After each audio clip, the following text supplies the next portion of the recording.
And talking about losing your grip on reality and sanity, earlier today, bartender turned Congresswoman Alexandria Ocasio-Cortez and a couple of other far-left Democrats held a rally in the Bronx. I don't know, perhaps they were inspired by the huge crowd that Donald Trump got there a couple of weeks ago, but the Democrats' rally, sadly, in what should be Democrat heartland, only had a few hundred in attendance, and they were treated to this absolute cringe fest. Now, just watch this and ask yourself, is AOC okay?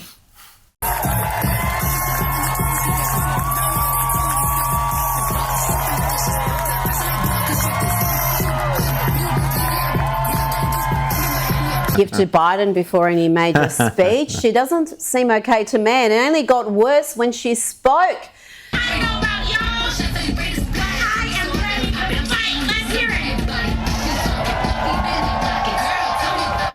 I love the hair work. That's excellent. She wants to win the country back, y'all.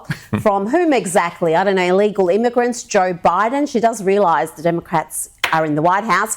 And she mentioned Gaza there, and that was also top of mind for the male AOC, Jamaal Bowman. Watch this deranged performance, and remember, this man is a congressman, Democrat congressman. We're going to show them who the we are!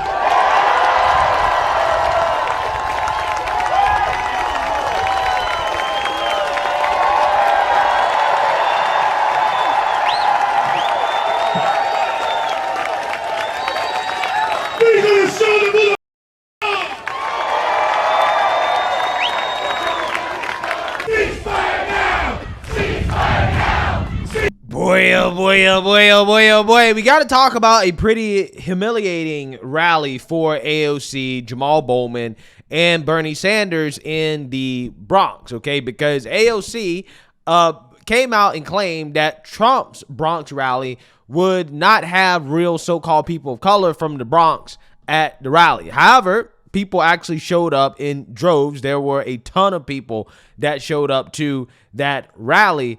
And if you compare it to how many people showed up to AOC's rally, you can kind of see all the people here, okay?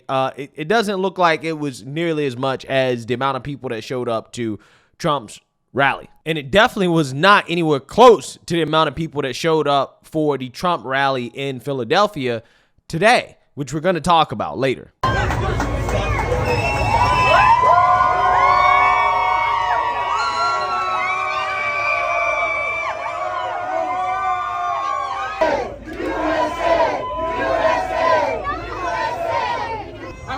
For the debate. How are you prepping for the debate? There ain't no debate. He already won.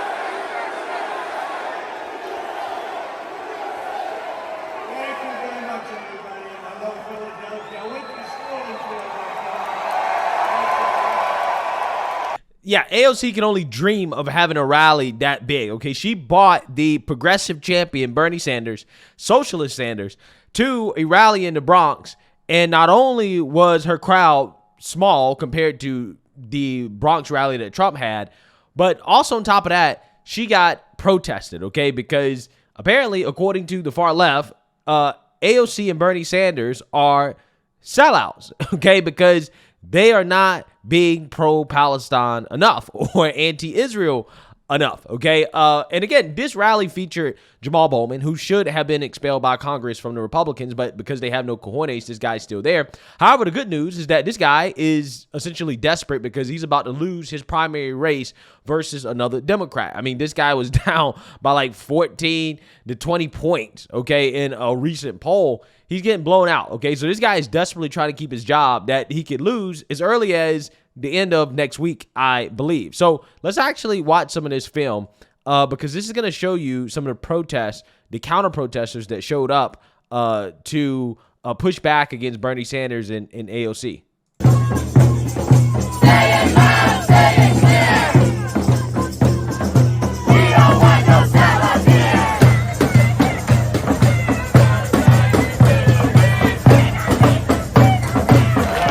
Israel had the right to defend itself against a terrorist attack, but it does not have the right to go to war.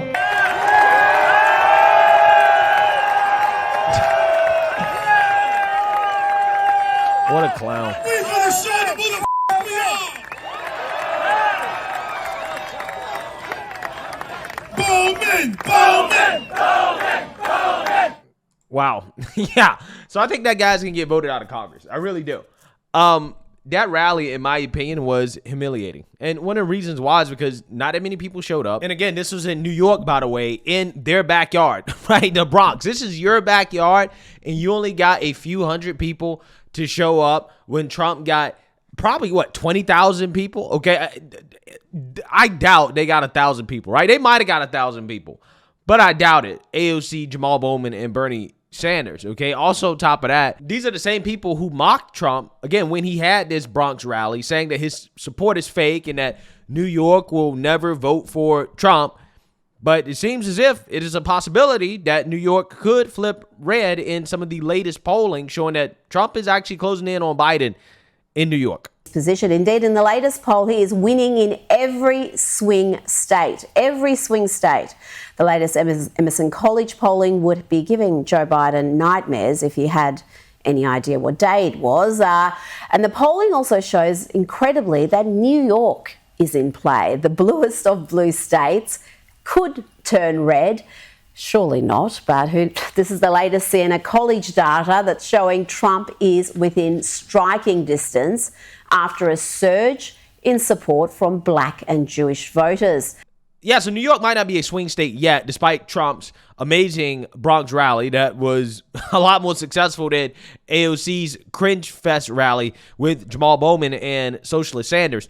But Trump is making a play at states that aren't that far away from New York, that are swing states. Like, for example, Pennsylvania, in which Trump rallied in Philadelphia today. Okay, this is the heart of deep blue Pennsylvania, Philadelphia. He rallied there, and it definitely looked like that rally was much better than what AOC had going on in her own home territory.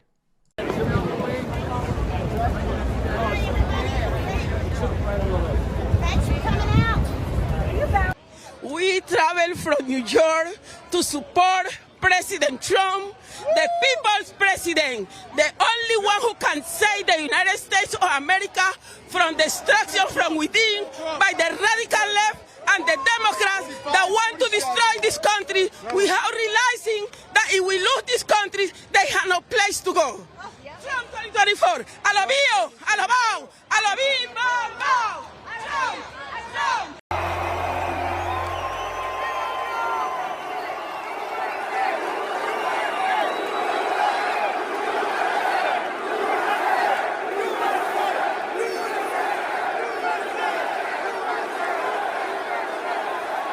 But Joe Biden's open border has also been a disaster for our great African-American and Hispanic-American population. So what's happening when millions of people flow over? The people that are most hurt are, number one, the African-Americans in this country. Number two, the Hispanic. Have they taken your job yet, sirs? They better not. I don't think they're going to get your job. I'll fight for you. They're not getting your job.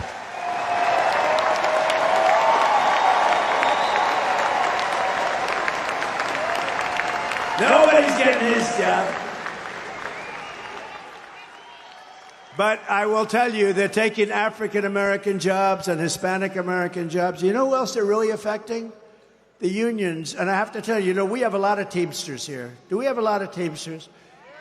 We have Teamsters. And I think we're doing 89% or something with the Teamsters. And they have a great leader. I hope Sean is listening right now. You know, the auto industry, United Auto, the auto workers are largely on my side. They have the worst union head in the country. This guy wants to make all electric cars, EVs, right? All of you. They don't go far. They cost too much. They're all made in China. Other than that, I think they're actually quite wonderful. But he's getting decimated by his union. He actually supported He has supported Sleepy Joe. He supported him. Sleepy Joe. See, just for this, because I'm going back to crooked, I think it's more accurate. I like crooked more. I think it's... In fact, I took it away from crooked Hillary, so I don't want to give it back to her, because now I call her Beautiful Hillary. She's a beautiful woman. I said, that's the greatest day of her life when I took the branding off her. I no longer call her, so I can't give it back. But I'm going to go Sleepy Joe just for the rest of this particular this is a wild time in Philadelphia.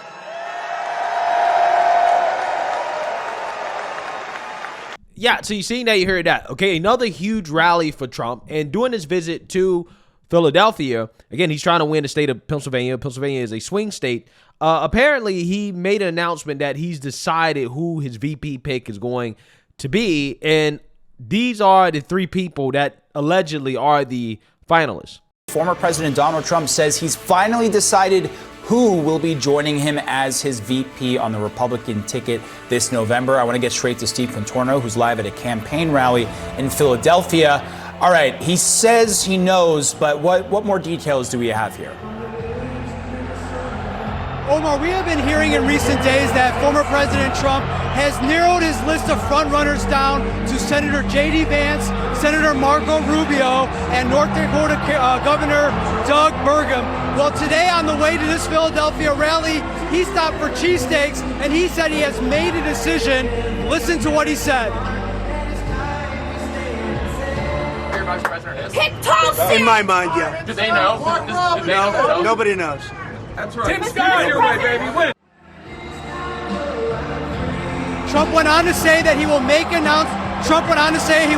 announcement, quote, pretty soon. We have been eyeing the Republican National Convention for that announcement. Yeah, so it's so loud in there that CNN has to scream and yell into the mic in order to communicate from the venue, okay? I mean, Trump is basically filling up arenas anywhere he goes. It doesn't matter where he goes in the country. Everybody is showing out for Trump. I have never seen this type of energy for Democrats at all, right? If ever, maybe since Obama, okay? But again, when it comes to Joe Biden, he couldn't do that, right? There's no way that Joe Biden could fill up an arena like that. There's no way that Joe Biden can have that type of energy. Look at what happened to AOC, okay? AOC, for the most part, I would imagine is probably the most popular Democrat in her party, right? And then you got Bernie Sanders and Jamaal Bowman.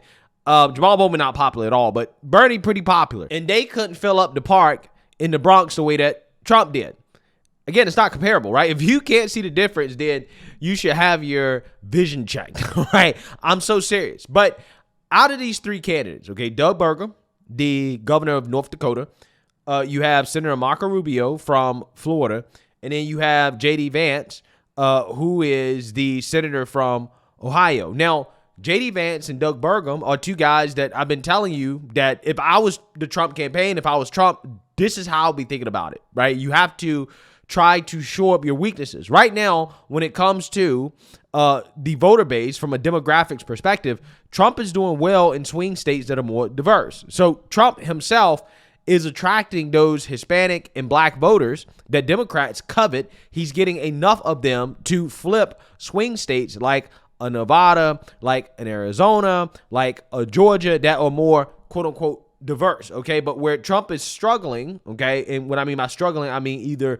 slightly leading Biden or tied with Biden, are in states that are less diverse, okay? Like, for example, a Wisconsin or a Michigan. Now, Minnesota could be in play as well, too. We're talking about these Rust Belt states. Pennsylvania, where he was at. Those states are states where Trump is struggling, so to speak, okay, relative to other swing states.